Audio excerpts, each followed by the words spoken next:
The garden is at peace tonight. Have you ever had a night when one stubborn question refused to leave you alone? When the room was dark and quiet and your phone finally silent, and still somewhere inside your chest something kept whispering, almost accusingly, almost tenderly, "What have I really grown inside myself with all the choices I've made?" Not what people think you're growing, not what looks good in messages or on screens, not the carefully selected moments where you seem kind or wise or spiritual, but the secret garden under your ribs, the place no one sees, where every reaction, every word, every tiny decision falls like a seed, and time, patient and relentless, keeps watering it until one day you realize you don't really know what is blooming there anymore. Flowers or thorns, shade or light, forgiveness or quiet resentment that never had a name.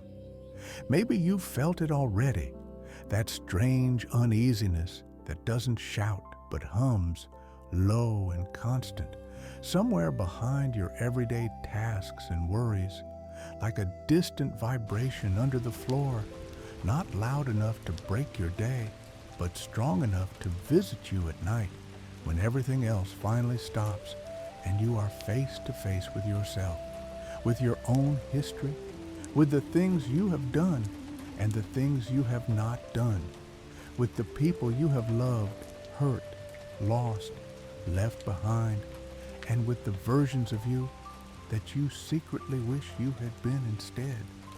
Tonight, we are not going to run away from that place. Tonight, we are going to walk in, not to judge you, not to punish you, not to hang heavy labels on your soul and call it karma like a sentence.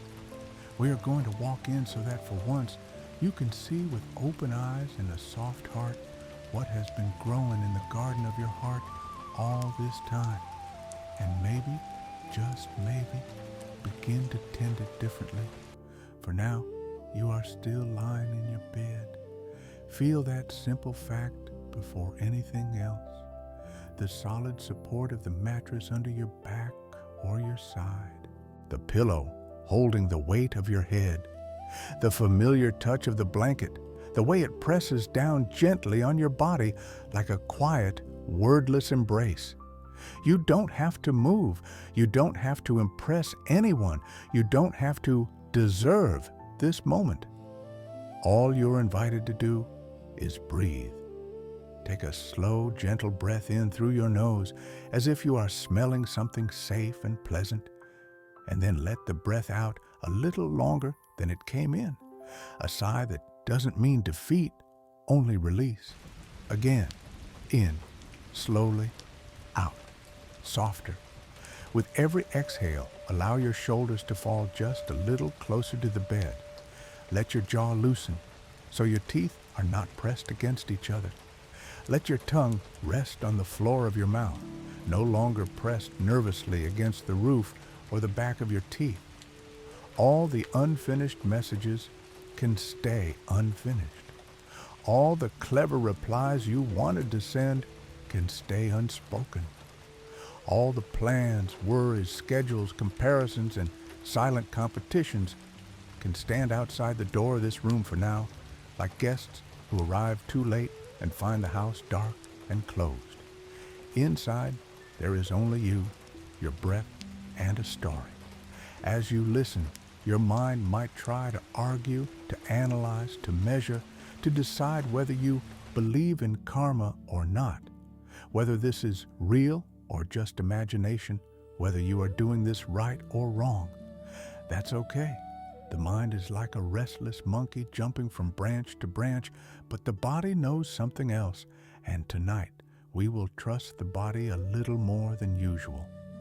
Very slowly, the darkness of your room begins to change.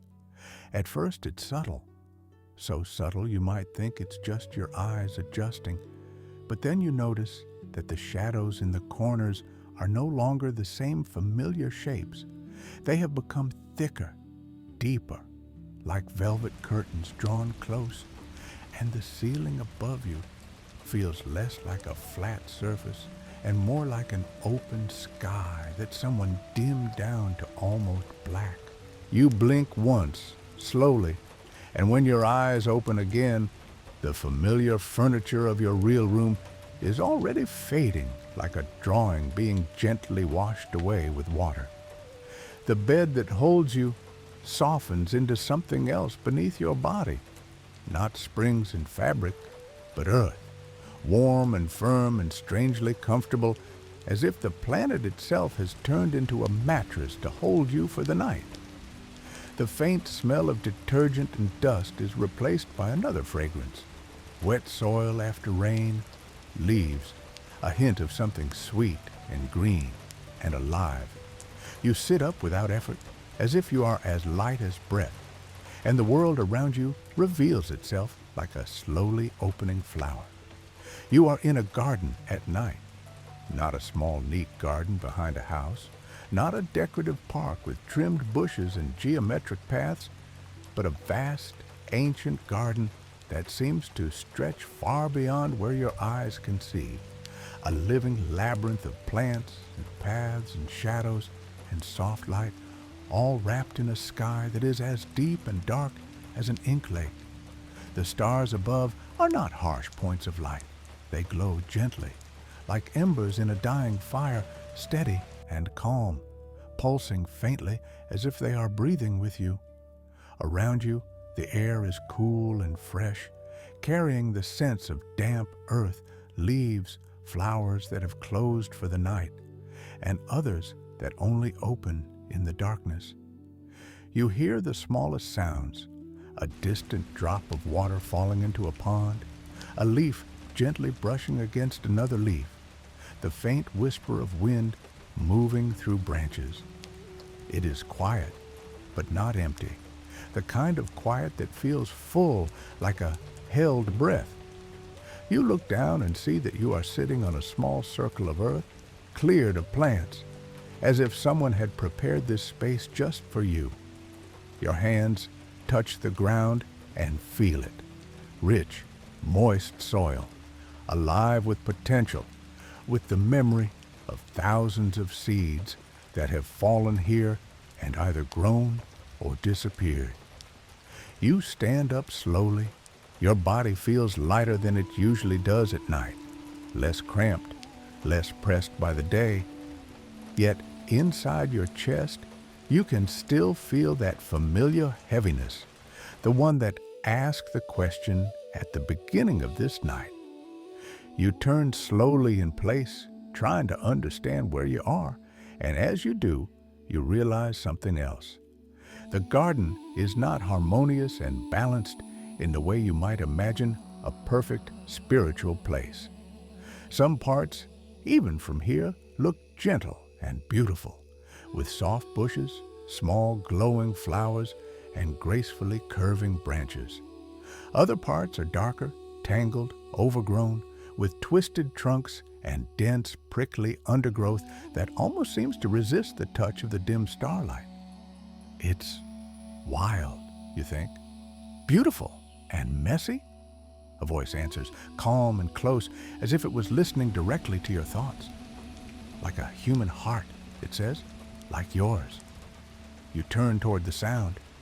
A few steps away from you stands a figure, not glowing, not dramatic, not frightening, just a person, or something that looks like a person, in a simple robe the color of earth and tree bark, with a shaved head and bare feet, hands folded calmly in front of the body.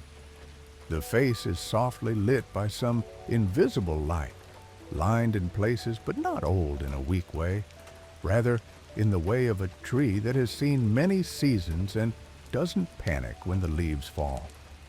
The eyes are the first thing you truly notice. They are dark, deep, and incredibly quiet, like a forest lake at dawn, with no wind and no boats to disturb the surface. When those eyes rest on you, you do not feel judged or inspected. You feel included, as if you are now part of a picture that this being has been watching for a long time. "Who are you?" you ask, your voice sounding a little softer here than it does in the waking world. The figure smiles gently. "A gardener," they say, "and for tonight, your guide." You look around again at the vast, shadowy garden and then back at them. "Is this my karma?" you ask, the word feeling heavy on your tongue, loaded with ideas you've picked up here and there. Punishment, reward, fate, destiny. Some big cosmic scoring system where your good and bad deeds are tallied like points in a game you never agreed to play. The gardener tilts their head slightly, amused but not unkind. "This," they say, spreading one hand in a simple, untheatrical gesture that somehow includes the dark paths, the strange trees, the glowing flowers, the tangled undergrowth, "is your heart. Karma is simply the way the seeds you plant grow in it over time. Cause and effect, action and echo.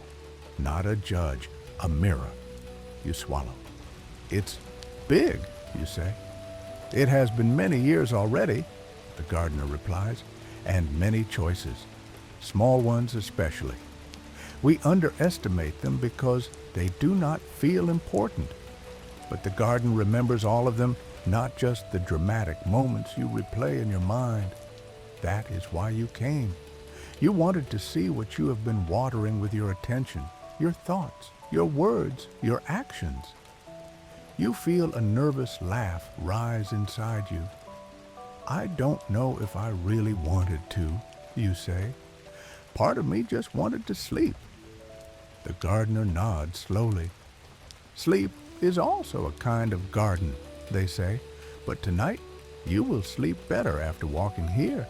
Looking is tiring, but in a good way, like working with your hands in real soil.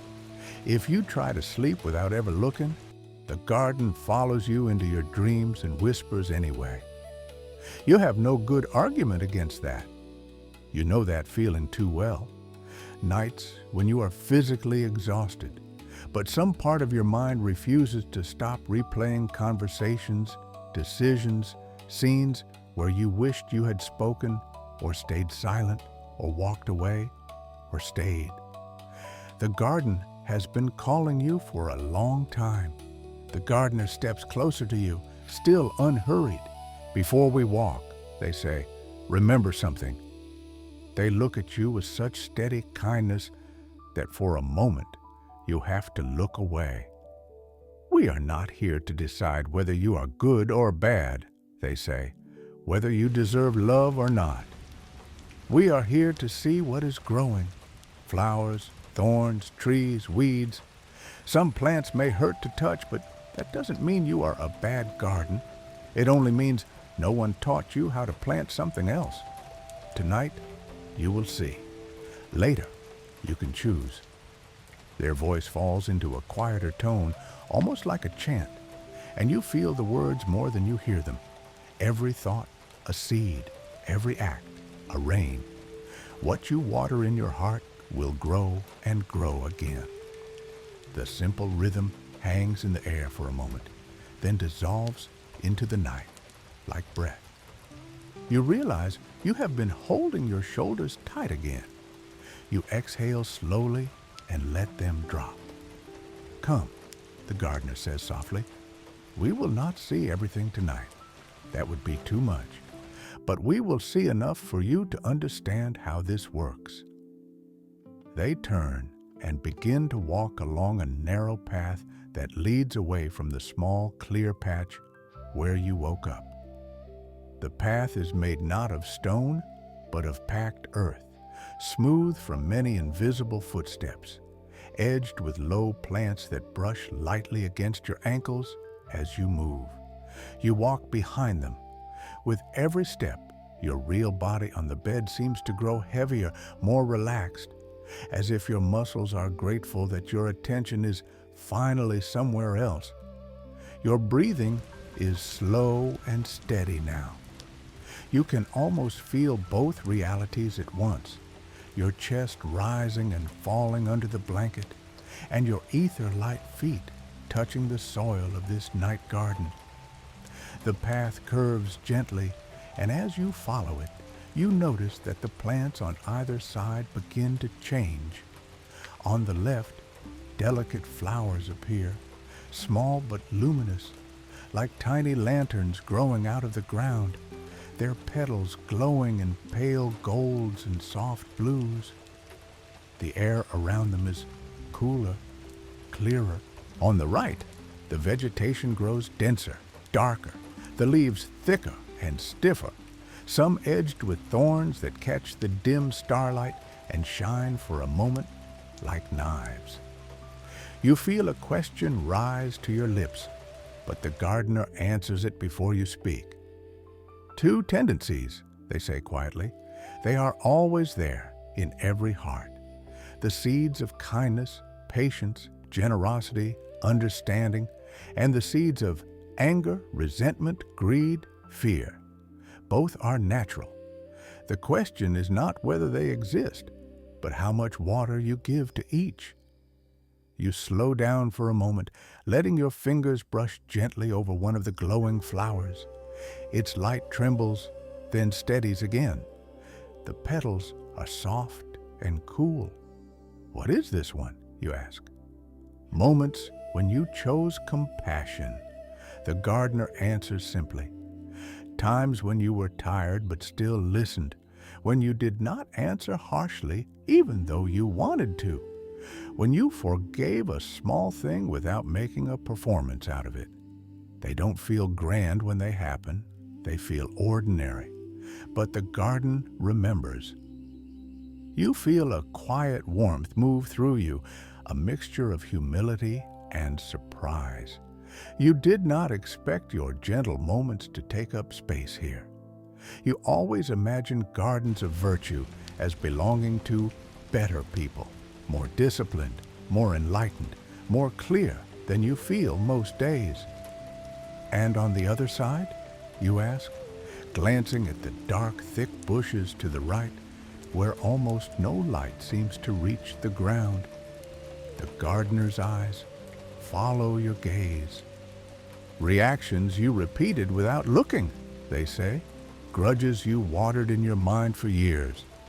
Words you sharpened in silence and then released. Times when you chose comfort over honesty, cruelty over vulnerability, indifference over care. They grew each time you told yourself, it doesn't matter, it's just a little thing. The path leads you to a fork. To the left, a gentle incline lined with glowing flowers and small, graceful trees whose branches arch above the path like soft, protective hands.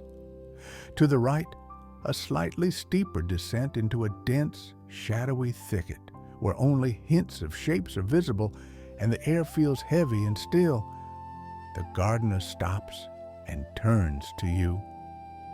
Tonight, they say, we start where the ache is strongest. You did not come here for pretty views only. You came because something in you is uncomfortable with what it has been growing. Do you feel where that discomfort is pointing? You do.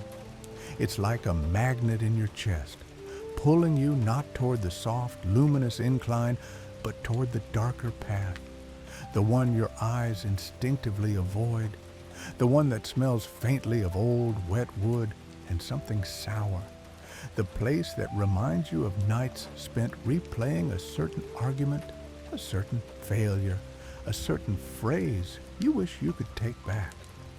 You nod slowly toward the right. The gardener does not praise or scold your choice. They simply incline their head once, as if acknowledging a truth that was always there.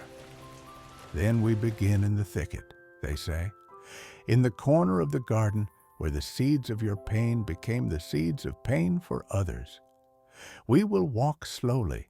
You may stop whenever you need, but remember, you are not walking there alone. You glance up at the sky one more time. The stars are still there, gentle and patient. The air is still cool in your lungs. Somewhere, you can still feel the heavy, safe weight of your blanket, the softness of your pillow under your real head. You take a breath. In, I see. Out, I do not run. The simple words rise on their own like another small mantra and then drift away into the branches above. You step forward, following the gardener into the shadowed path where the plants grow closer together and the night seems to lean in, listening, ready to show you what you have been avoiding and ready, just as quietly, to help you change how you see it.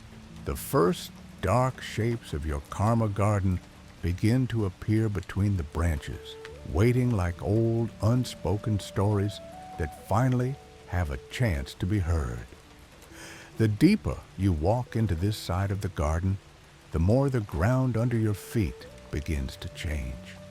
Where the earth near the entrance was fairly soft and even, here the path becomes uneven, roots pushing up like frozen waves, small stones turning under your weight, low bushes leaning in from both sides as if they want to grab your ankles, your clothes, your attention, and whisper, "Don't go further, don't look at this," or maybe, finally, look.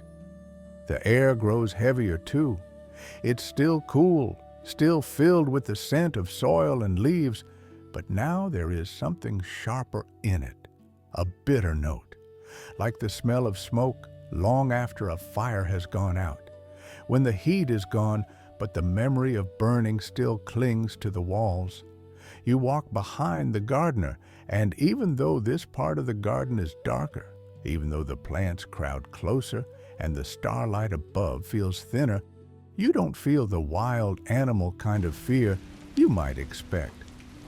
What you feel is more complicated, a mix of discomfort, shame, curiosity, and underneath it all, a strange quiet relief that sounds like one long exhale in the center of your chest.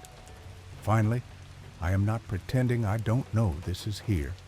Sometimes, as you move, you can feel both worlds at once. In one, your almost weightless feet touch the night-soaked earth, hearing the faint crunch of pebbles and twigs, feeling cool blades of grass brush against your ankles.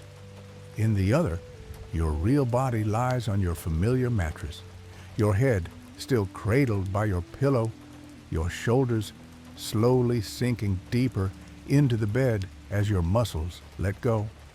Your chest rises and falls in the same rhythm that your steps follow here.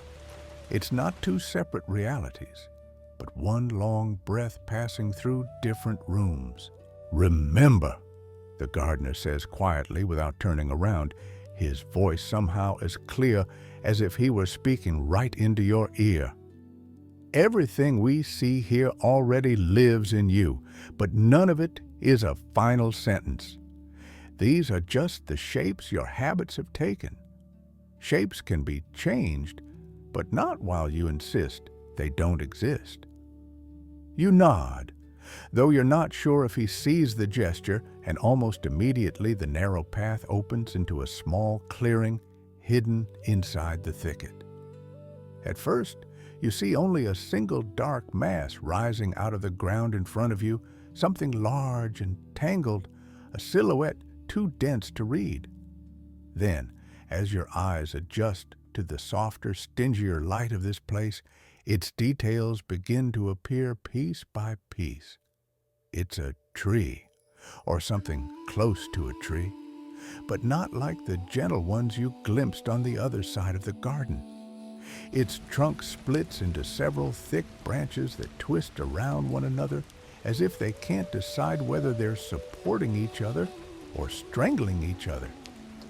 The bark is cracked in several places, and in the cracks you see a dark, almost black sap, thick and slow, catching what little light there is like dried wine or old blood. The leaves are jagged, torn looking at the edges, not smooth or soft. Each time a breeze passes through them, they make a particular sound. Not the ordinary rustle of foliage, but something that feels eerily like whispering. At first, it's too faint to understand, a blurred murmur of syllables without meaning. Then, with a small sinking feeling in your stomach, you realize you recognize the tone. These are your own phrases, your own thoughts, repeated over and over again. I'll never forget that. How could they? I hope they feel it too one day. I'll remember. One day I'll show them it wasn't my fault at all. Your throat tightens. What is this? You ask, even though some part of you already knows. The gardener steps closer to the tree and rests his palm gently on the cracked bark. At his touch, the shiver in the leaves quiets for a moment, as if the whole structure is taking one long, deeper breath. This is your tree of resentment, he says simply. Not every wound, not every hurt, not every memory, but one of the oldest trunks around which many others wrap themselves. The word resentment feels almost too small for what you feel in your chest. In your mind, a scene flashes so quickly it's almost like lightning.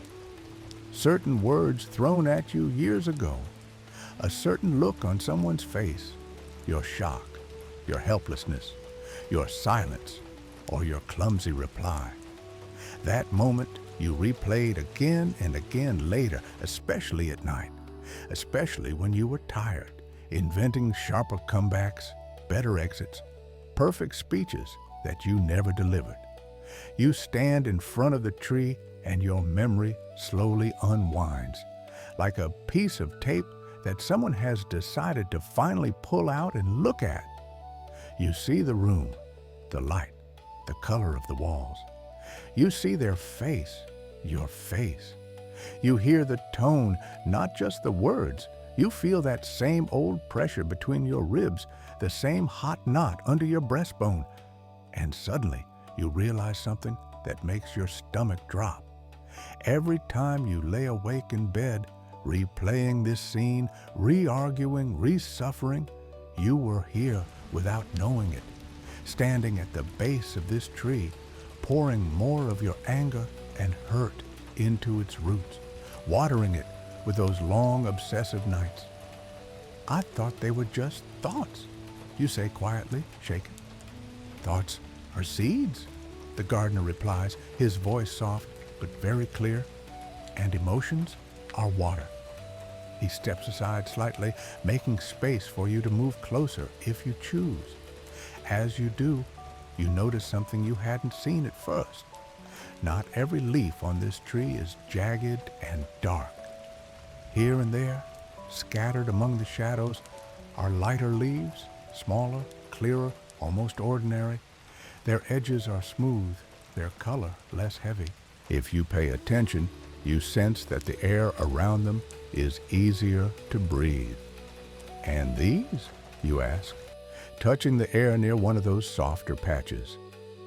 Those are the moments when you tried to let go, the gardener says. Those times when you told yourself, it's been long enough, I'll just leave it. When you decided not to talk about it, not to bring it up again. The moments when you felt a little more space inside for a day or two, you swallow. But then, he continues gently, you came back, not on purpose maybe, but out of habit. You replayed the story. You mentally re-fought the same fight, and each time you did, more dark sap flowed through these branches.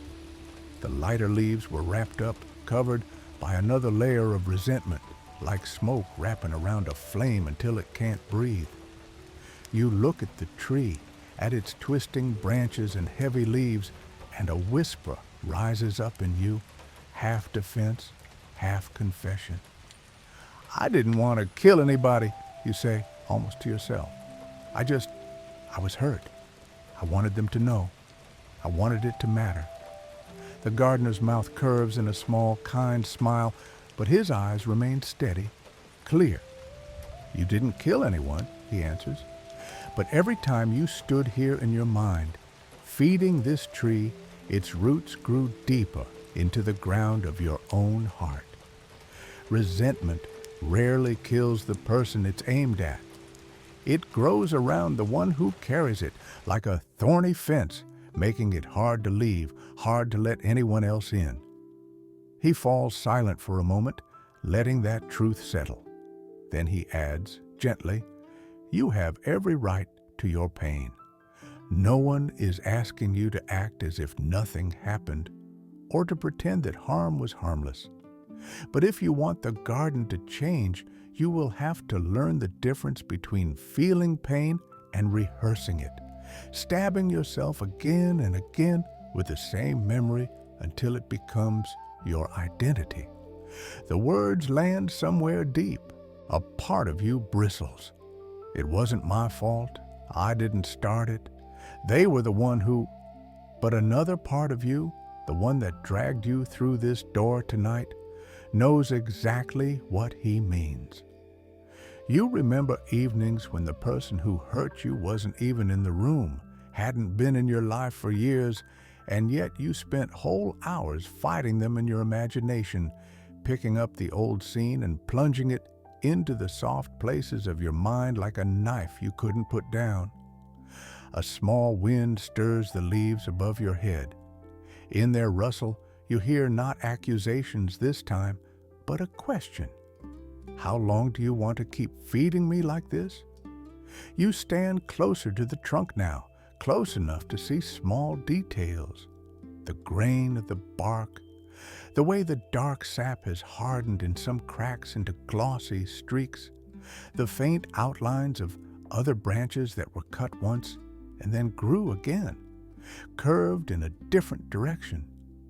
You wonder how many nights live in this tree, how many sleepless hours, how many replays, how many sentences you never managed to say out loud but replayed in your mind 1,000 times. The gardener speaks again, and his words are half instruction, half invitation.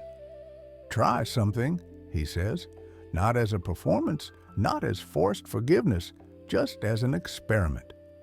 Place your hand here. He touches a place on the trunk where several branches twist together, a knot almost as big as your chest. You hesitate, then lift your hand and set your palm against the rough bark. It's cool at first. Then you feel a faint warmth, as if something alive is moving slowly inside. As your skin rests there, images flicker behind your eyes. Not just the original wound, but all the times you visited it. Nights, mornings in the shower, long bus rides, quiet moments at work when your mind slipped away.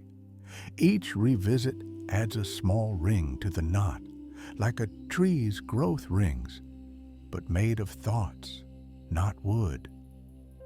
What do I do? You whisper. For this moment, the gardener says, stop telling the story. Stop explaining who was right and who was wrong, who should apologize, who doesn't understand. Just feel the raw energy of it, the tightness, the heat, the sadness underneath the anger. You take a slow breath in and out.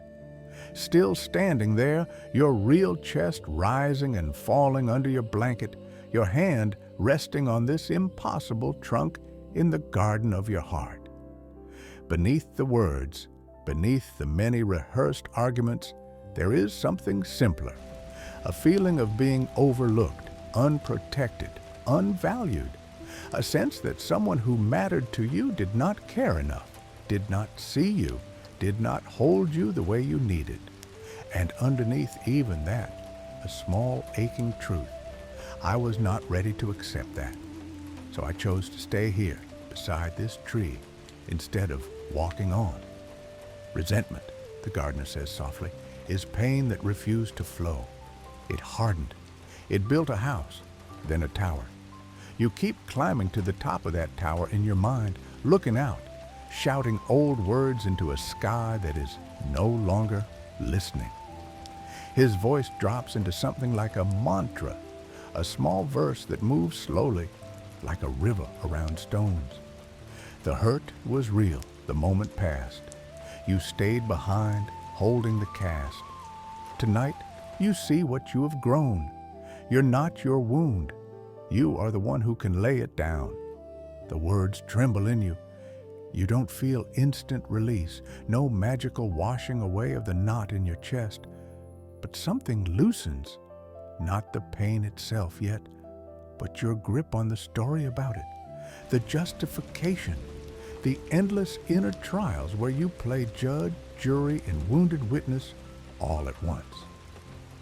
Am I supposed to forgive them now? You ask, almost defensively. Just like that?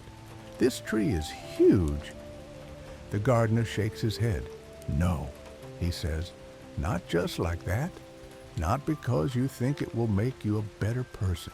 Not because you're afraid of bad karma points. Forgiveness in your mouth, but not in your bones, is just another mask. Tonight, start smaller. Forgive yourself for not being ready to let go yet. Forgive the part of you that thought brooding would protect you.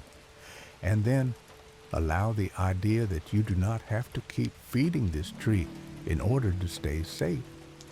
How do I stop feeding it, you ask? He looks at you steadily. By seeing that every time you come back to this story in your mind, you are choosing to walk this path again. You may still come. Habits are strong, but now at least you will know where you are. And sometimes, when you notice that you're here again, you can say to yourself, gently, I have already told this story. I don't need to tell it again tonight. Then you turn your attention to something else, to your breath, to your body, to another part of the garden. You lower your hand from the trunk and step back. The tree doesn't vanish. Its shadows still loom over the clearing, but it looks a little different now. Not like an enemy that attacked you out of nowhere, but like a plant you unknowingly nurtured for years, because no one ever showed you another way to relate to your hurt. Will this tree ever be gone, you ask? Perhaps not completely, the gardener says. Some scars stay, but it can become smaller, quieter, less central. Its roots can loosen as you stop watering it. New plants can grow in the space it used to occupy. One day, you may walk past it and feel only a faint sadness, like looking at an old photo of yourself in a time when you didn't know any better. You stand there for another breath or two, memorizing the feeling of this place, not to cling to it, but so that when your mind drifts back to the old story in the waking world, you will recognize, I'm back at the tree. Come, the gardener says softly. There is more in this thicket than resentment. You are not made only of the hurts you held on to. There are other plants here that grew from other kinds of seeds. You follow him along a narrower path that curves around the clearing.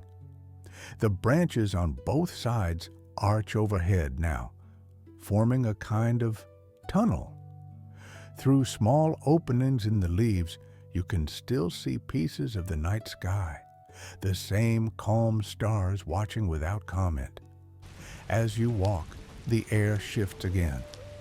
The bitter note of old anger is still present, but now another scent joins it, something sour and restless, like fruit that was not allowed to ripen and turned on itself.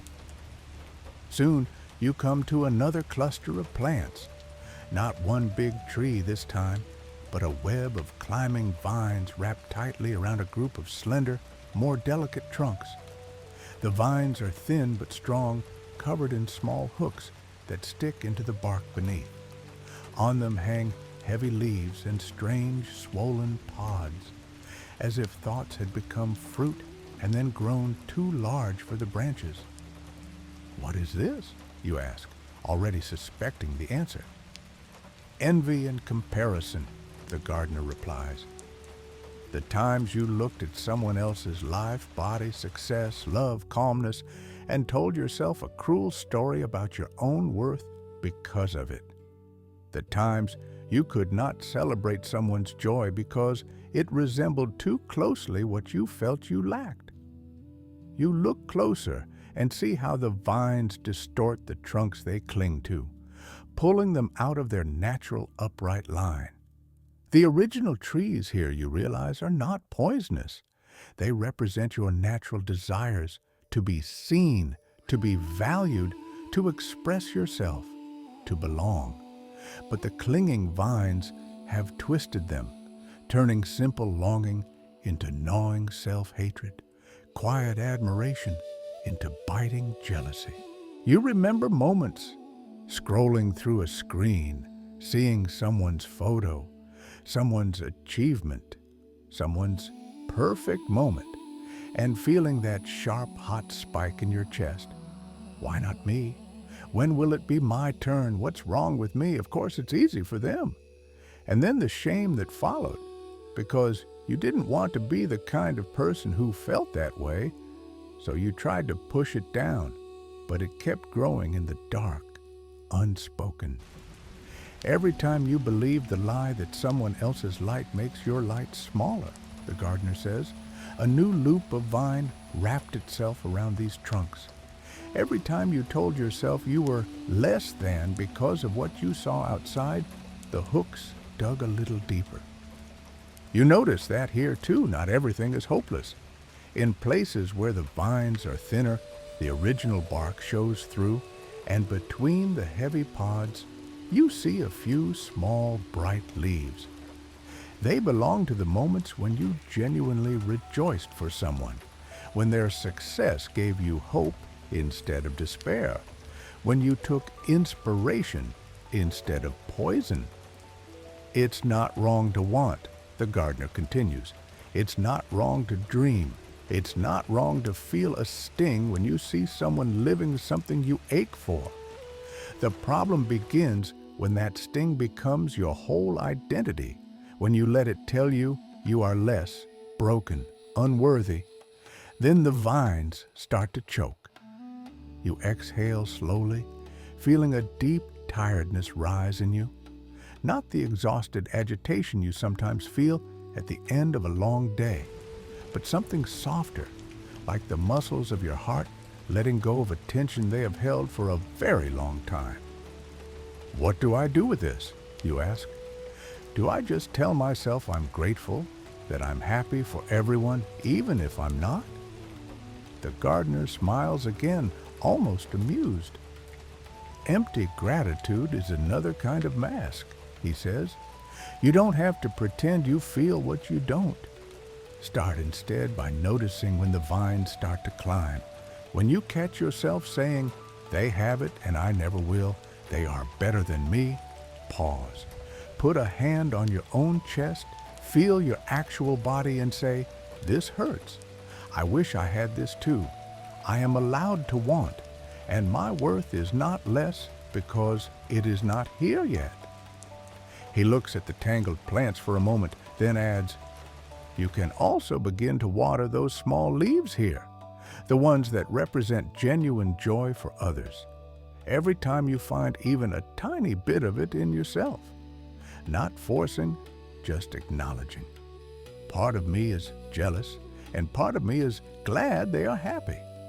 Let the glad part breathe. That's how these vines slowly loosen. You stay there, breathing, taking in the sight of these living metaphors, feeling the weight of recognition and the lightness of finally naming what you've been carrying. Your real body is heavier now on the bed, your limbs warmer, your face softer. Sleep is closer than it was when you started, hovering like a patient bird that will land when the branch is ready. Will we stay in this thicket all night? You murmur. Not all night, the gardener says, but long enough to understand that your darkness is not a monster in the attic. It is a garden no one helped you tend. You are learning now, slowly, gently. He gestures down the path, where the plants begin to thin just a little, and you sense that beyond this dense region, the garden will open into something wider, where pain and beauty stand closer together. For tonight, he says, we have seen enough to know that your heart is not evil. It is simply overgrown in places by what you didn't know how to handle. In the next part of our walk, we will move toward the quieter areas, where the seeds of kindness, patience, and truth have been growing almost unnoticed. It's time you see them too. You take one more slow breath in this shadowed corner of your inner world, the tree of resentment behind you, the vines of comparison beside you, the patient sky above you, the steady presence of the gardener at your side. And then you step forward, following him toward a part of the garden where the darkness begins, very gently, to thin. The path slowly begins to widen, almost as if the garden itself has decided you've seen enough tight corners for now. The branches overhead loosen their grip on each other, letting more of the night sky slip through in gentle pieces. The bitter notes in the air soften. They don't disappear, but they step back, like guests who realize it's time to give someone else the floor. You walk in silence for a while, feeling the echo of what you've just seen, the tree of resentment, the twisting vines of comparison, moving through you like a slow wave. It's not gone. You know that when you wake up in your ordinary life, those habits will still be there, ready to pull you back into old mental paths. But now they have shapes, names, images. That alone changes something. Instead of an invisible fog inside you, they are plants in a place you can visit and over time tend differently. Gradually, the feel of the earth under your feet changes again. The ground becomes smoother, less crowded by roots. On the right side of the path, the dense undergrowth thins out. On the left, small lights begin to appear. At first, you think they're fireflies, but as you come closer, you see that they are blossoms. Tiny, delicate flowers growing low to the ground and on knee-high bushes, each one giving off a soft, steady glow in pale gold, soft blue, and gentle silver. The air here is easier to breathe. Your chest feels a little less tight, as if someone has opened a window inside your rib cage. What is this part of the garden? You ask, your voice automatically dropping to a whisper, as though you've stepped into a place that deserves a quieter tone. The gardener smiles, the lines at the corners of his eyes deepening slightly. This, he says, is what grew from every moment you were kinder than you had to be. You look around, taken aback. The path is lined with these small, glowing plants, and beyond it, you see clusters of them scattered deeper into the garden, some standing alone, some gathered in gentle constellations of light like little galaxies planted into the earth. Every moment, you repeat, there aren't that many. The gardener raises an eyebrow. Are you sure? He asks. Or have you simply trained your mind to remember your mistakes more faithfully than your tenderness? You don't answer right away. Your attention is caught by a particular flower to your left. It's slightly larger than the others nearby, its light warmer, pulsing very faintly, as if it has its own heartbeat. You feel drawn to it and step off the path for a moment, kneeling down to study it more closely. What is this one? You ask. Touch it, the gardener suggests. See what comes. You extend a finger and gently brush the edge of one glowing petal. The moment your skin comes near, an image rises in your mind, not as sharp as the painful memories from the thicket, but clear enough to recognize. You see yourself sitting with someone who is crying, maybe a friend, maybe a family member, maybe even a stranger you barely know. You feel again the heaviness in the room, the awkwardness of not knowing what to say. You remember how uncomfortable you felt, how part of you wanted to escape, to give advice quickly, to fix it and leave. And then you remember what you actually did. You stayed. You listened. You put your phone away. You said, clumsily but honestly, "I'm here. I don't know exactly what to say, but I'm not going anywhere." The glow in the flower brightens for a moment as the memory settles back into place. That felt small, you say, at the time. I just thought anyone would do that.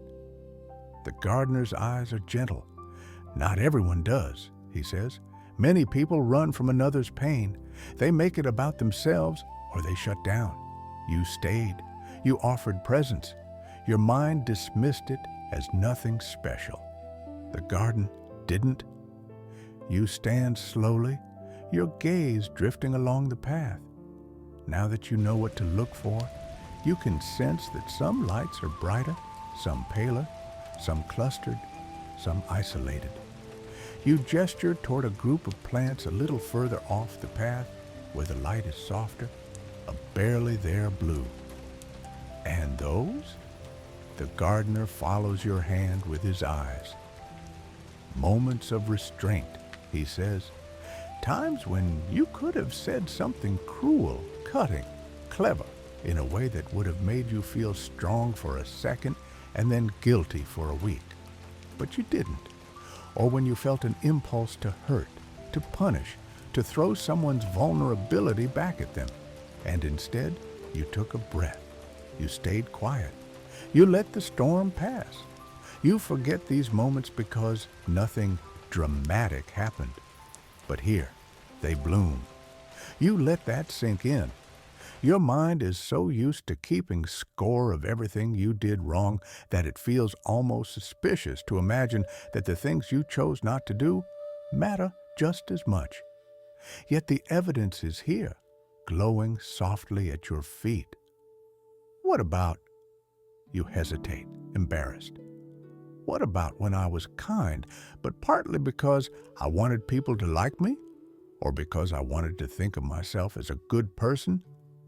Ah, the gardener says, amusement flickering across his face. Mixed seeds, very common. He walks a few steps ahead and stops near a small bush. This one has both glowing flowers and dark buds that have never opened. Acts done from mixed motives grow like this, he explains. Some petals from genuine care, some from ego. The garden doesn't throw them away. It lets you see the mixture. Over time, as you become more honest with yourself, the roots shift. But the fact remains, someone was helped. Someone felt less alone. That matters. Even if your reasons were imperfect, the effect still planted light. You look at the bush, oddly relieved. You have spent so much time worrying that your kindness is fake, because it feels good to you, because you like being seen as generous or helpful. To know that the garden makes space for complexity, that you don't have to be purely selfless for your acts to matter, loosens another subtle knot inside you. For a few minutes, you walk in silence, simply watching the lights on both sides of the path, letting them exist without commentary. Your body on the bed grows heavier, your limbs warm and pleasantly dull. Your breath is slow and deep now. It's okay if you miss some of the words. The garden doesn't need your full, sharp attention to keep existing. In the distance ahead, you see something different. A soft glow that's not scattered like the tiny flowers, but gathered in one larger shape. As you approach, you realize it's a tree, much like the ones in the thicket, but very different in mood. Its trunk is straight, not rigid, but grounded, and its branches spread wide like welcoming arms. The leaves are a deep, rich green, their edges smooth. From many of the branches hang small orbs of light, like fruit made out of moonlit water. "What is this?" you ask quietly, a little in awe. The gardener regards the tree with a look that is almost fond. "This," he says, "is what grew from your choosing to care when you had every excuse not to, from your inconvenient kindness." You frown slightly, not understanding. "Inconvenient?" "Yes," he nods. "The times you helped when no one was watching, when it was not profitable, not impressive, not safe, when it cost you time or comfort or energy you thought you didn't have, and yet you did it anyway, not perfectly, not always gracefully, but sincerely. You step closer to the tree and reach out to touch one of the softly glowing fruits. As your fingers brush its surface, an image rises. You see yourself carrying groceries up a staircase, not your own, because the person in front of you was struggling. You feel again the weight of the bags, the awkwardness of offering, the brief thought of, "I don't really have time," and how you did it anyway. Another fruit shows you sitting up late answering a message from someone who was clearly not okay, even though you had to wake up early the next morning. Another reveals you giving money you weren't sure you could spare to someone who needed it more.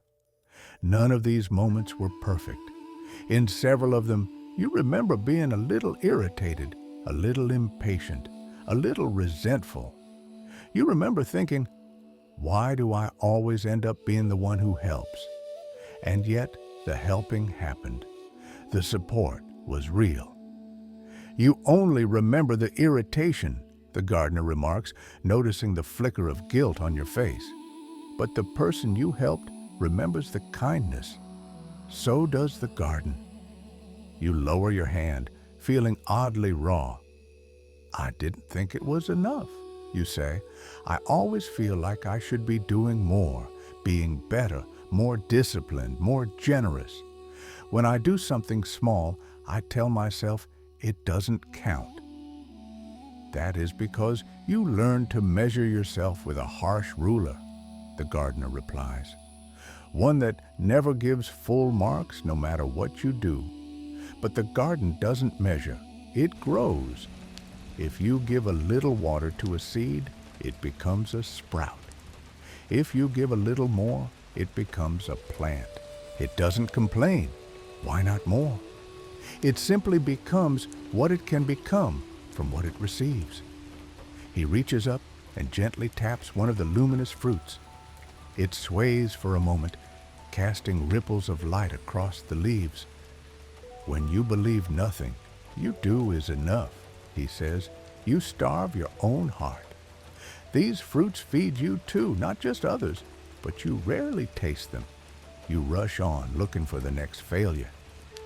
A quiet verse rises in his voice, more like a breath than a song. You see the stain. Ignore the gold. Your stories shout, your truth untold. The heart has grown in secret ways. Let it receive its own small praise.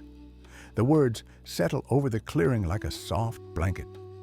You stand there looking up into the branches, and for a brief, fragile moment, you let yourself imagine that this might be true, that you are not a barren field nor a poisonous forest, but a mixed, living, changing garden where real kindness has taken root, even if you rarely acknowledge it. Tears prick at your eyes, surprising you. You're not sure if they come from relief or grief or both at once.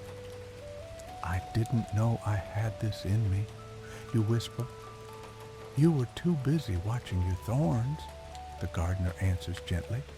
"When you stare only at what hurts, you begin to believe that is all you are." You take a step back from the tree and notice something else. Farther behind it, partially hidden by more moderate plants, you glimpse the outline of an even larger shape, a sort of low hill covered in moss, with stones arranged in a deliberate, thoughtful pattern. There is no intense light there, no dramatic contrast, just a deep, calm presence, like a place where the air itself is meditating. "What is that?" you ask. The gardener turns to look, then nods toward it. "That is patience," he says. "Not the forced endurance where you grit your teeth and wait for life to pass, the quieter patience that allowed other seeds to grow, the times you stayed with a practice a bit longer than your mind wanted, when you apologized instead of defending yourself, when you took a pause before reacting. Those moments don't flash, they accumulate. You begin to move toward the moss-covered hill, feeling an odd familiarity, like recognizing a place you've never consciously been to. As you climb the gentle slope, you feel the texture of the ground change under your feet. It's softer here, cushioned by layers of leaves and moss, as if many, many footsteps have slowed down in this place, chosen not to rush. On the top of the hill, you find a flat stone, just large enough for a person to sit comfortably cross-legged. The gardener gestures to it. "Sit," he says. "Your body is already halfway there." Indeed, your real body on the bed feels heavier than ever now, your limbs loose, your jaw relaxed, your eyes perhaps already half closed. You lower yourself onto the stone, and as you do, it feels almost exactly like settling into your mattress. Only this time, you know that both are happening at once. Your physical form resting in your room, and this inner version of you resting here, in the center of your own garden. "Place your hands on your knees," the gardener instructs softly, "or on your belly, whatever feels natural." You do. "Now just notice," he continues, "how your breath moves. No need to deepen it, no need to make it special. Simply watch the inhalation and the exhalation, like watching waves on a shore. You feel your chest rise and fall, the coolness as air enters through your nose, the faint warmth as it leaves. Every time your mind wanders," the gardener says, "and it will, simply notice where it went.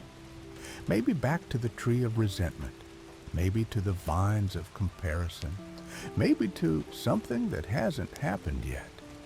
Notice, and then gently invite it back to the breath, not with force, not with scolding, but as you would guide a small child away from a busy road." He pauses, and his next words are almost a whisper. "Back to the breath, back to the ground. Here is the place where peace is found." For a while, nothing else happens. And that, you begin to understand, is the point. No visions, no big revelations, just the simple, constant rhythm that has been carrying you your entire life, whether you noticed it or not. In, out. Your thoughts wander and return, wander and return. Sometimes you catch yourself replaying a conversation, sometimes planning tomorrow, sometimes judging yourself for not meditating correctly. Each time, the gardener's presence beside you is like a reminder without words. Notice and return. You don't know how long you sit like this. Time in the garden does not behave like clock time. It stretches and folds like cloth. At some point, you realize that the sounds of the garden have changed. You hear more subtle rustling, more distant water, maybe the soft hoot of an unseen owl. The lights from the tiny flowers around the hill seem closer, as if they have drawn in to watch with you. "How does this fit into karma?" you ask eventually, your voice slow, as if it has to travel through water to reach your mouth. The gardener smiles.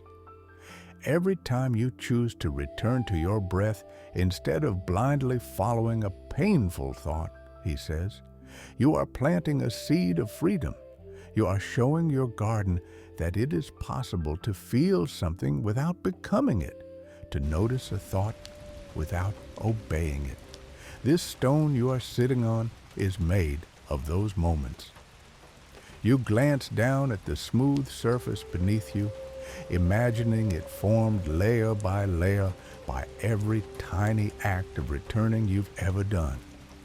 Every time you stopped yourself mid-rant, every time you paused before sending a message you'd regret, every time you simply sat in silence for a minute instead of reaching for distraction. It didn't feel like much, you murmur. It rarely does, he agrees. But this is how forests change, not with one dramatic storm, but with countless quiet seasons. A deep, almost imperceptible sigh moves through your whole body. If you're still awake, you might notice it. If you're already drifting, it doesn't matter. Your heart notices. You are not only what hurt you, the gardener says softly. You are also who you became in response. The times you chose kindness instead of revenge, patience instead of explosion, presence instead of escape. That is part of your karma too. Tonight, we are simply balancing the picture.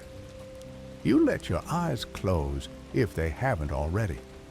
Behind your lids, you still see faint impressions of the garden, the thicket with its dark trees and twisting vines, the glowing flowers lining the path, the tree of inconvenient kindness, the mossy hill of patience. All of it is you, not to inflate your ego and not to burden you with guilt, but to show you something simple. You are not an empty field. You are not a hopeless wasteland. You are a living, changing, tending place.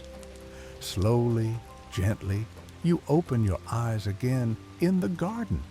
The stars above seem a little brighter now, or maybe you are just seeing them more clearly. What happens next? You ask quietly. Next, the gardener says, we will walk to the oldest part of this place, the core of your heart, where the first seeds were planted, what you were taught about love, about worth, about who you are allowed to be. There, you will begin to see which beliefs keep your garden small and which ones are ready to be replaced. He stands and offers you a hand. Your real body may already be half asleep by now, your muscles heavy, your mind floating in that hazy space between waking and dreaming. You can let it drift. This journey can continue in the deeper layers of your sleep. You take the gardener's hand and rise from the stone with one last look at the tree of kindness, at the lights of your quiet, good choices, at the mossy hill of patience. You turn toward a new path that leads inward, toward the very center of the garden of karma, the place where your earliest stories took root. You step forward, and the night, faithful and wide, moves with you. What if the deepest thing you believe about yourself is not a fact at all, but just an old sentence someone planted in you before you knew how to say no? That question drifts through your mind like a slow-moving cloud as you step down from the mossy hill of patience and follow the gardener onto a new path, narrower and quieter than the others. The air around you grows stiller, the sounds of the rest of the garden fading into a soft, distant murmur like memories heard through a closed door. This way, the gardener says, and his voice is lower now, not with threat, but with respect, as if you are approaching a sacred place, not because it is perfect, but because it is original. You notice that the light from the glowing flowers is sparser here. There are still small points of warmth scattered along the path, but they are farther apart, and the darkness between them feels thicker, heavier with unspoken things.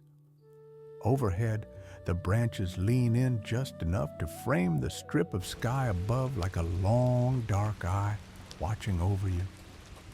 Where are we going, you ask, even though a part of you has already guessed. To the oldest soil in your garden, the gardener replies, the place where the first seeds of who you are were planted. You walk slowly, feeling a faint, strange familiarity, the way you might feel walking into a house you lived in as a child and haven't visited in years. You don't remember the exact layout, but your body reacts before your mind catches up. Your shoulders tense a little. Your breath moves closer to your throat. Your steps become careful, not because something is physically dangerous, but because you sense you are stepping into rooms where old stories still live. After a time that cannot be measured by clocks, the path opens into a circular clearing. It is not crowded with trees. The ground here is mostly bare, covered in a thin layer of moss and low grass. Around the edges of the circle stand a few small trees and bushes, but they keep a respectful distance from the center, as if they too understand that this space is different. In the very middle of the clearing stands a single stone.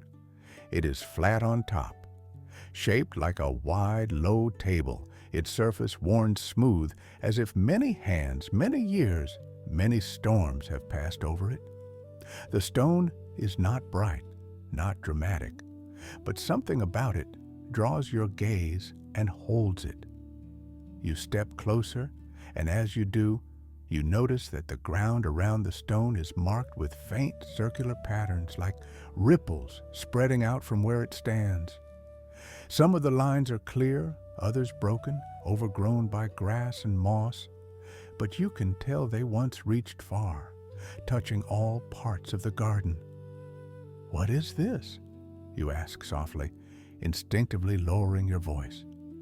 The gardener comes to stand beside you, looking at the stone with an expression that is neither fond nor harsh, only very, very calm.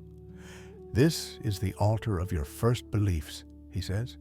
Not beliefs about the world or about others, but about yourself, about what you are allowed to be, about whether you are welcome, about whether your needs deserve to exist. You swallow, feeling your pulse in your throat.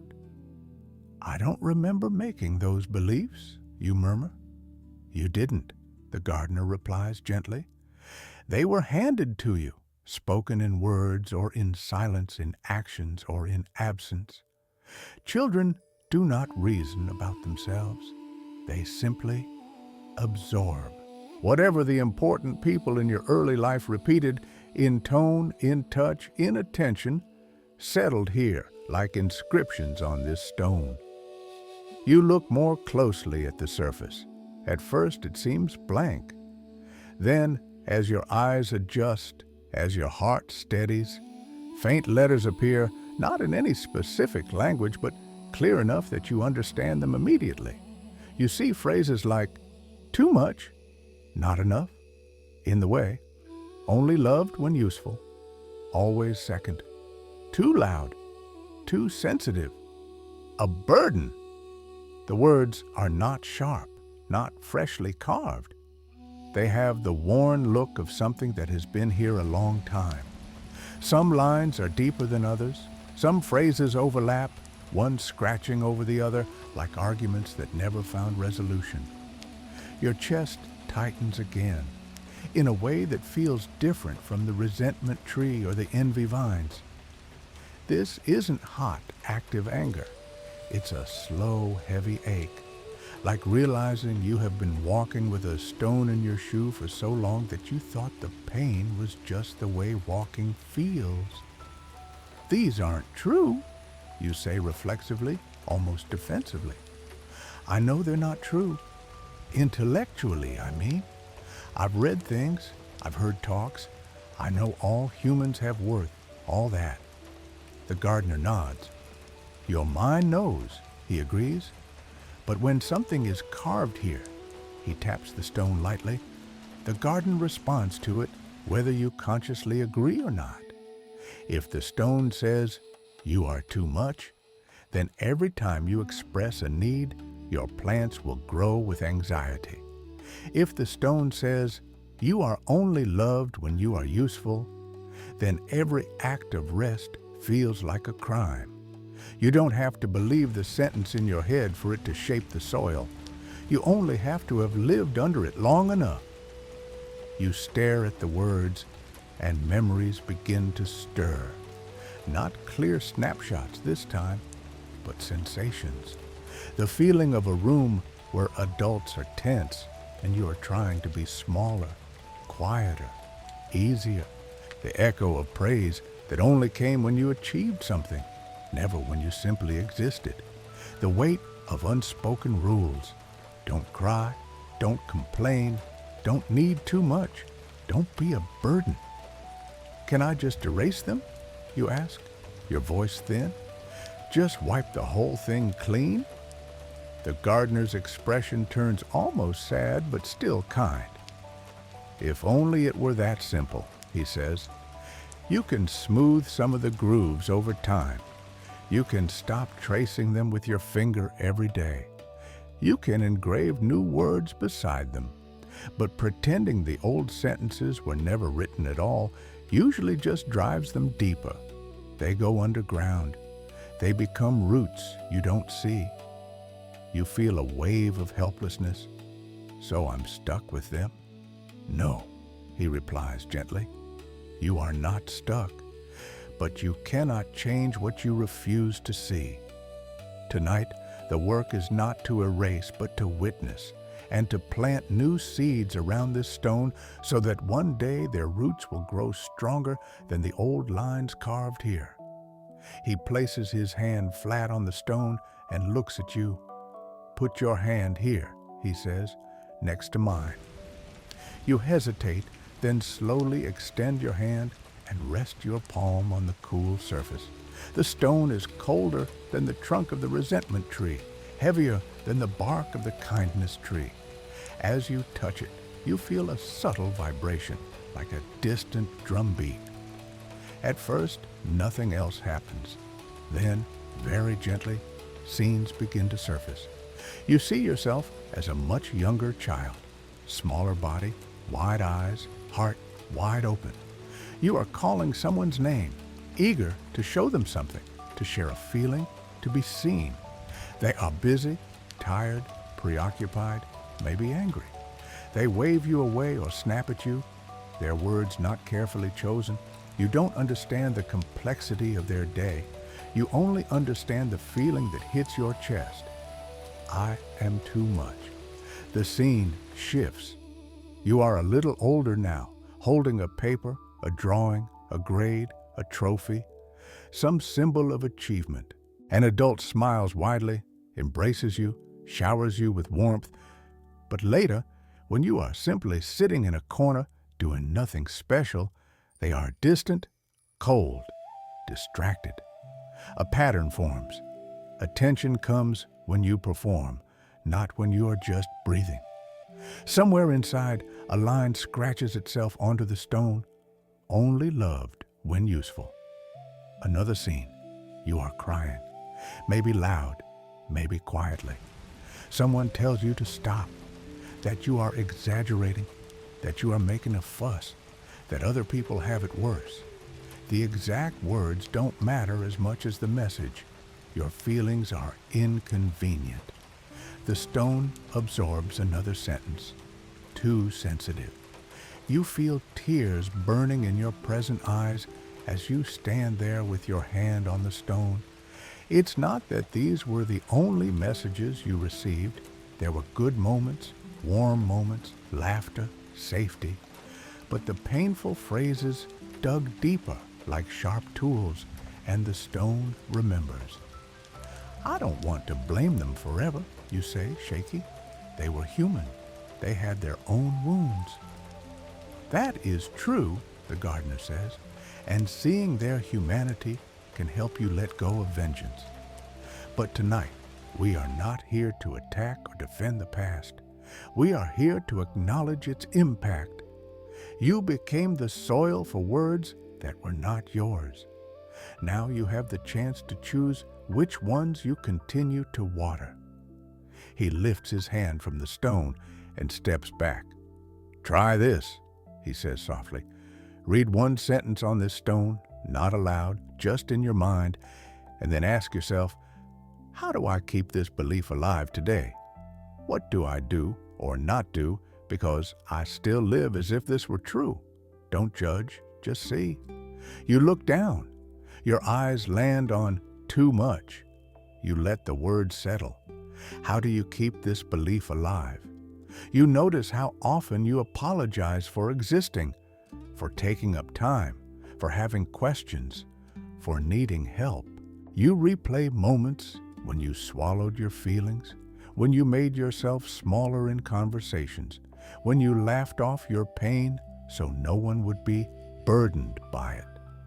You remember times you didn't ask for support because you were sure it would be too much for others. Next, your gaze slides to only loved when useful. You see all the times you said yes when you wanted to say no, terrified that refusal would mean rejection. Times you overworked yourself to be indispensable, then resented people for depending on you. Times you offered help not because you truly wanted to, but because the thought of being unnecessary scared you more than exhaustion.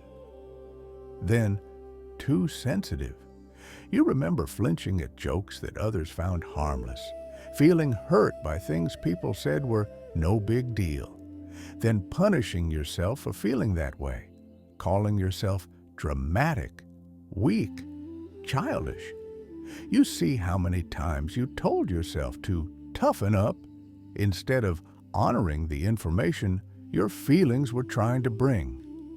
Each realization is like a small light switching on around the stone, revealing not just the words carved into it, but the tendrils of habit that have grown outward into every corner of your life. Your first instinct is to feel ashamed. "I'm so broken," you start to think, but the gardener raises a hand gently as if sensing the direction of your thoughts. "Careful," he says. "That sentence is not carved here. Do not add it now." You blink, startled, and realize he's right. The stone says you are too much, not enough, inconvenient, conditional, but it does not say you are broken beyond repair. That idea came from somewhere else, more recent perhaps, a dramatic conclusion your mind drew when it grew tired of pain. "What do I do with all this?" you ask, voice hoarse. "If I can't erase the stone, how do I stop it from ruling everything?"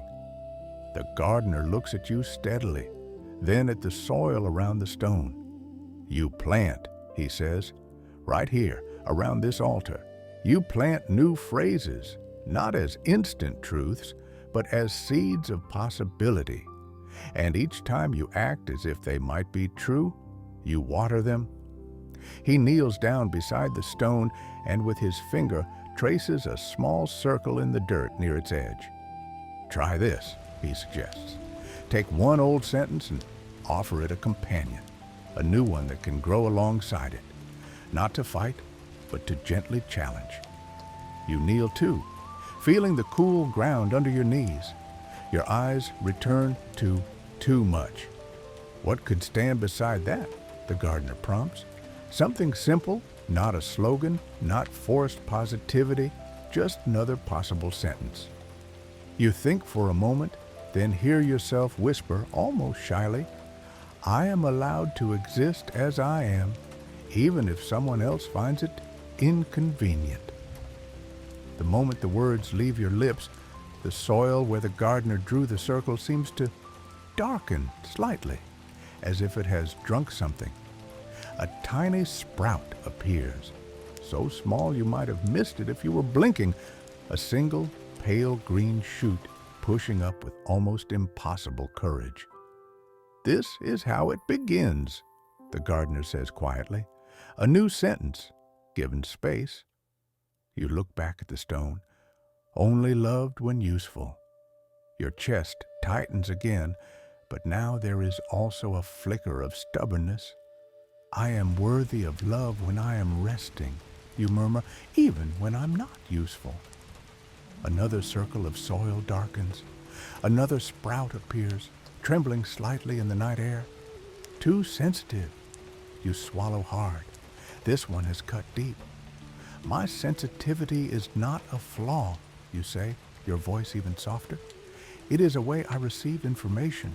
It deserves care, not punishment. A third sprout emerges. They are so small.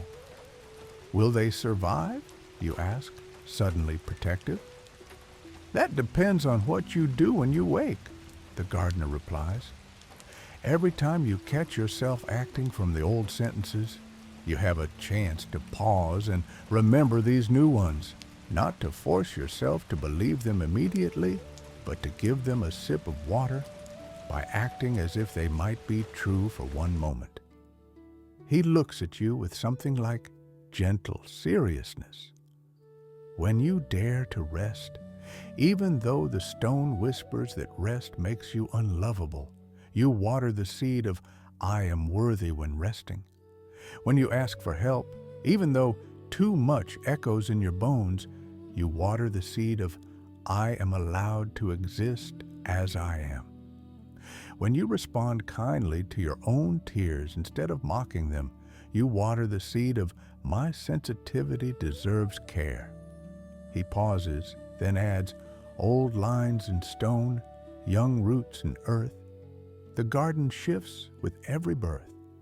You look at the tiny sprouts and feel an unexpected tenderness toward them, as if they were small animals that have wandered into a dangerous place and decided to stay anyway.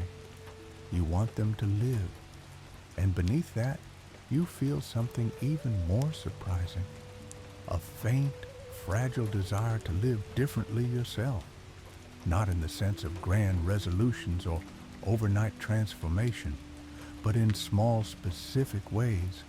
A little more rest, a little less apologizing for existing, a little more honesty in your yes and your no. What about the sentences I can't yet challenge, you ask? The ones that feel too big, too heavy, like not enough, a burden. I don't know how to plant anything next to them without lying to myself. The gardener nods, as if he expected the question. Then for those, he says, you can plant something even simpler. I am learning. Not I am enough if it feels fake. Not I am never a burden when you don't believe it. Just I am learning another way to see myself. That is already a different seed. You let the phrase roll through your mind. I am learning. The soil shifts again. Another sprout appears, its first leaf shaped almost like a tiny question mark. You breathe out, slowly, and realize your shoulders have fallen away from your ears. What happens to the stone over time, you ask, if you continue to live exactly as if its old words were the only truth? The gardener says, those grooves deepen. The garden grows around them like soldiers obeying orders. But if you live as if other sentences might also be true, the old lines begin to wear down. The stone is still here, but its power weakens. One day, a child version of you might walk into this clearing and see not harsh commands, but old stories softened by moss and surrounded by new growth. You imagine that for a moment, a younger you stepping into this place and seeing not too much, not enough. Burden, but a stone half covered in green, circled by tender plants whispering, you are allowed, you are learning, you can rest, you are not alone. A strange warmth moves through your chest. It doesn't erase the pain, but it sits beside it, hand on its shoulder. The gardener steps back from the stone and looks at you, not with expectation, but with quiet recognition. You have seen the thicket of your hurt, he says. You have seen the lights of your kindness. Now you have seen the altar of your beliefs. This is enough for one night. You notice that the stars above the clearing seem closer now, as if they have descended a little to listen. The air is cool but gentle, and in the background, the garden hums, a low, living sound, neither happy nor sad, simply present. Your real body on the bed feels very heavy now, each limb resting fully in the mattress, your head cradled, your jaw loose, your breathing deep and almost automatic. You might be half asleep already. That's all right. The garden doesn't need your constant vigilance to continue changing. What about the last part of the journey, you ask, your words slow, as if made of honey. You said there are 5. Yes, the gardener replies. The last part is not about discovering anything new. It is about walking back through the garden with different eyes, carrying the knowledge of what you've seen and letting it sink into your bones as you drift into sleep. He glances at the small sprouts near the stone. They will keep growing whether you remember every detail of this night or not, he says. What matters is that you have begun.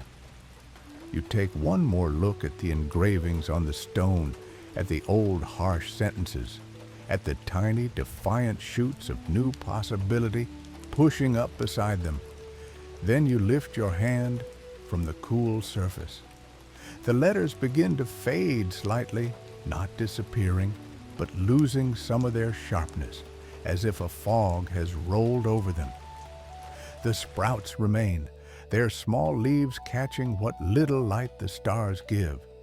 Come, the gardener says softly, let's walk back.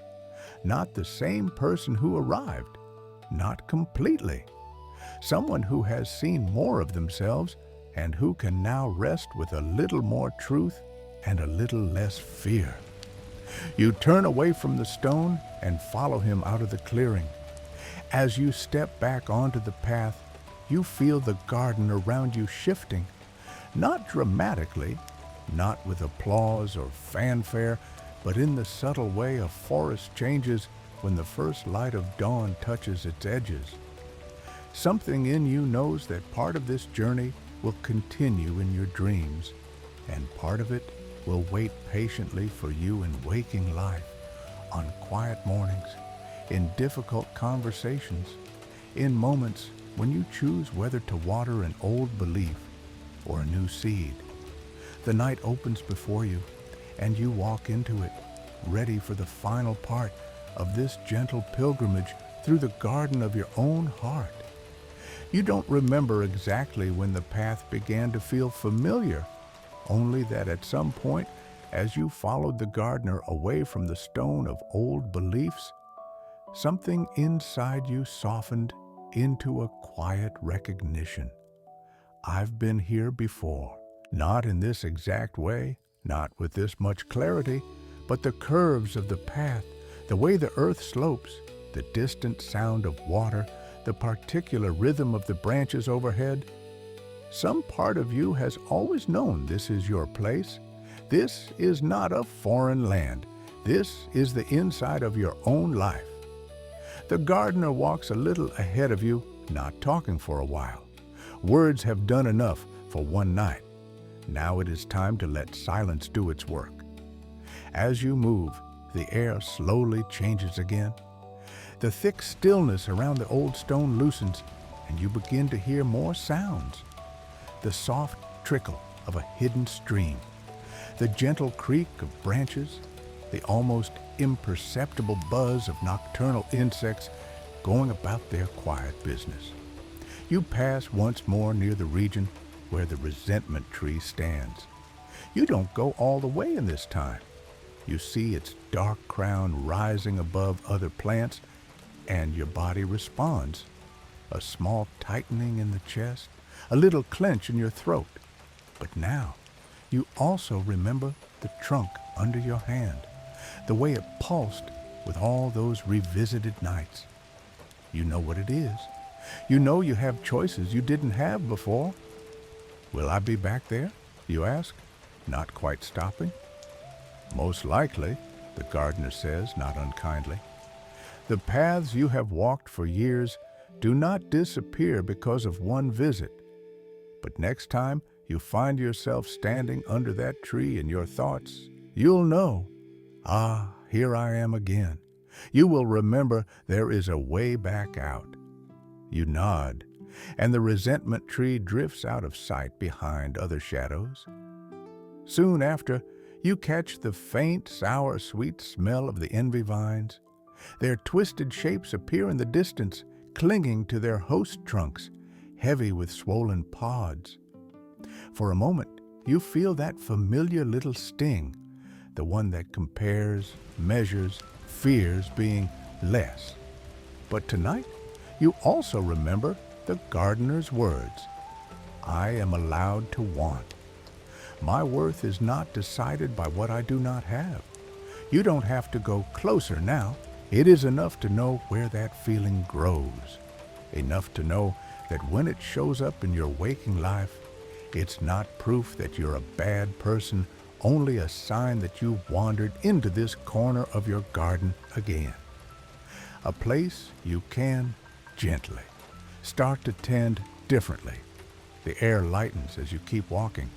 The dark thicket thins.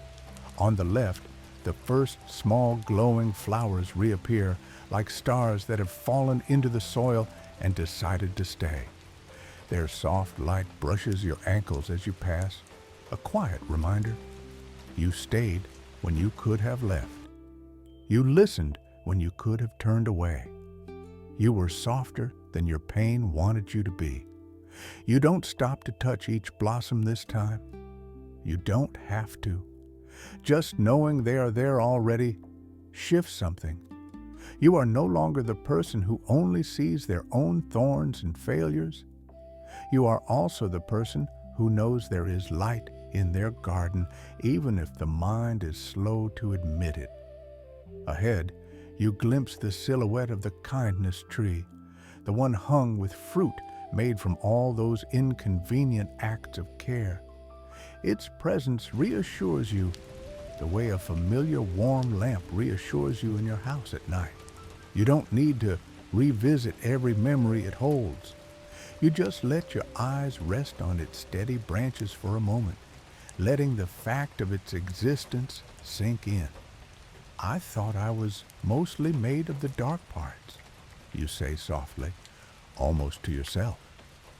That's because you were trained to scan for danger, not for gentleness, the gardener replies. The nervous system remembers what hurt very clearly. It takes practice to also remember what healed. You take a slow breath, feeling your real chest rise under your blanket. Your body on the bed is deeply relaxed now, that heavy, sweet kind of tired that doesn't fight sleep anymore. As you walk, the mossy hill of patience appears to your right, its stone at the top barely visible between low, whispering plants. You feel a small echo in your legs of having sat there, watching your breath, returning again and again, even when the mind wandered in all directions. You make it sound like I've been practicing my whole life, you say, a little skeptical. In a way you have, the gardener answers. Every time you didn't immediately obey a harmful impulse, every time you allowed yourself one extra moment of awareness before reacting, that was practice. Not formal, not named, but real. If it were not so, this hill would be bare rock. You smile a little, and the smile feels strange and new, like it belongs to someone who has seen both their shadows and their strengths, and is slowly making peace with both. The path curves again, and suddenly you recognize where you are. Ahead, between two leaning trees, you glimpse the open space where you first awoke. The small clearing with its circle of bare, rich soil, the place where your journey in the garden began. You step out into it and feel a gentle echo of that first moment, the surprise, the confusion, the sense of being somewhere impossibly intimate and impossibly vast at the same time. Is this it? You ask quietly. The end. For tonight, the gardener says. Yes. He turns to face you fully now.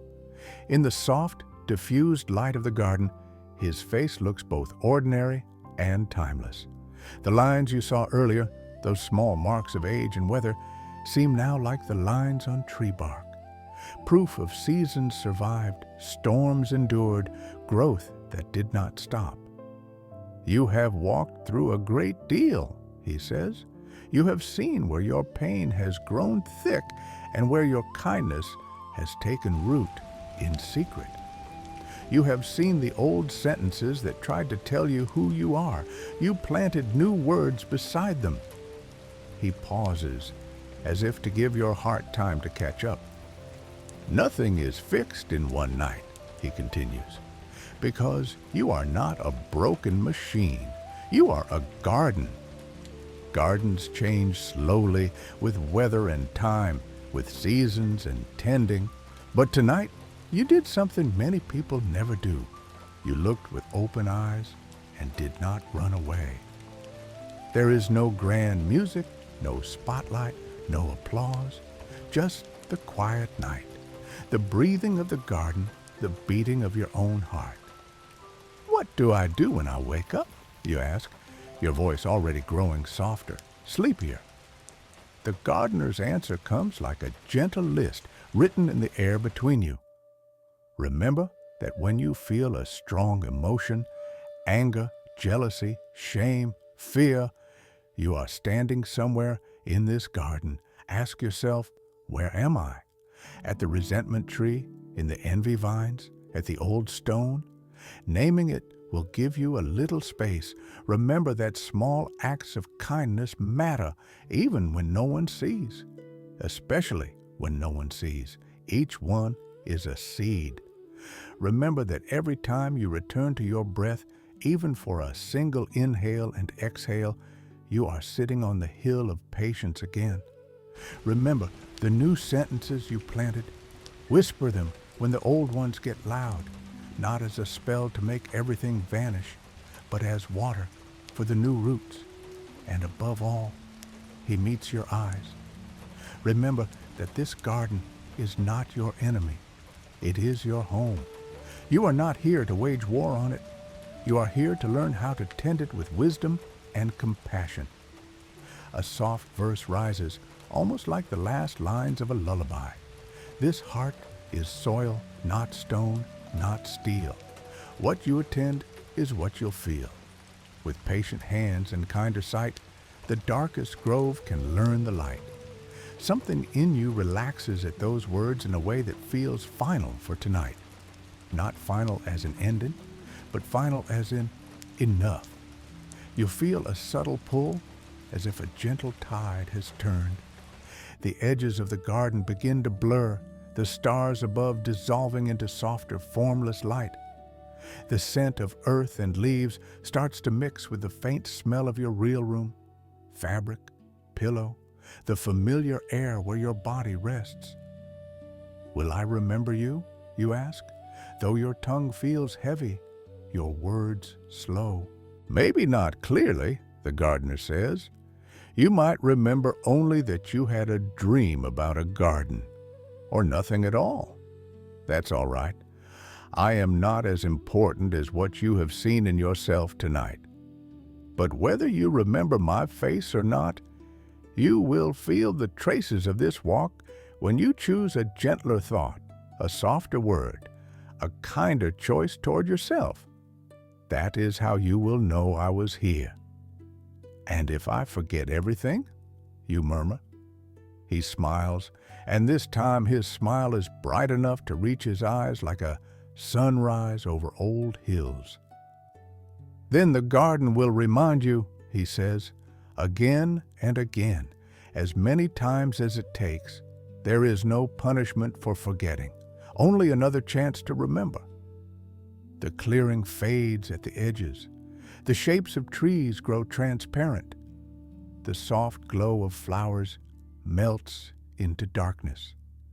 You feel yourself lying down again, not on warm earth this time, but back on your own bed, the mattress under you, the pillow under your head, the blanket holding you in a quiet embrace. For a moment, you hover between worlds. You can still sense the vast living garden inside you, all its paths and lights and shadows, but you also feel the simple weight of your own body, your feet, your legs, your hips, your hands, your shoulders. Notice them just for a breath. Your feet resting, your legs heavy and warm, your hips supported, your back held, your chest rising and falling, rising and falling. What you walk tonight does not disappear because your eyes close more deeply.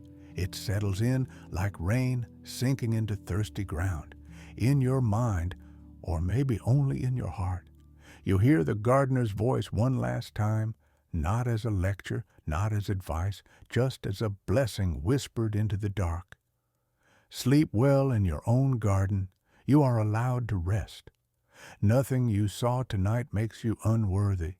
It only makes you more real. Real things can grow. You exhale. The day lets go of you. The old sentences quiet down for now. The new seeds nestle deeper into the soil of your heart. And as you drift into deep, healing sleep, somewhere within you, the garden keeps breathing, patient, alive, waiting for you always whenever you're ready to walk again.